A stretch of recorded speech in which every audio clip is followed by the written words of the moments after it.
પૂર્વ મુખ્યમંત્રી વિજયભાઈ રૂપાણીની યાદમાં અનેકવિધ કાર્યક્રમ કરવામાં આવી રહ્યા છે। રાજકોટની ન્યૂ એરા સ્કૂલમાં સર્વરોગ નિદાન કેમ્પનું આયોજન કરવામાં આવ્યું। આ સાથે સ્વ વિજય રૂપાણીના પરિવારજનોએ નિદાન કેમ્પનું આયોજન કર્યું છે। કાર્યક્રમમાં સાંસદ પરસોત્તમ રૂપાલા, મંત્રી પ્રદ્યુમન વાજા હાજર રહ્યા।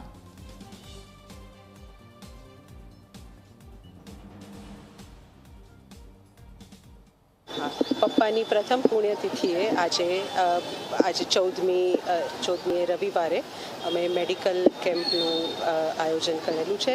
સર્વરોગ નિદાન કેમ્પ છે કે જેમાં આંખ, કાન, નાક, ગળા, હાડકાં, ફિઝિશિયન અને ડેન્ટલ કેરના નિષ્ણાંતો આજે અહીં બધા આવ્યા છે અને બધા એક્સપર્ટ ડૉક્ટરોની બધાની દેખરેખ નીચે નિઃશુલ્ક સેવાઓ અપાઈ રહી છે। આપ જોઈ શકો છો કે કેટલા લોકો જેમને ગરીબ અને પછાત વર્ગના લોકો આજે અહીંયા સેવાનો લાભ લઈ રહ્યા છે અને પપ્પાને મળેલા આ 2-3 દિવસમાં જે પપ્પાને અદ્ભુત પ્રેમ અને લાગણી લોકોએ આપી છે એ માટે અમે રૂપાણી પરિવાર બધાનો આભાર માનીએ છીએ।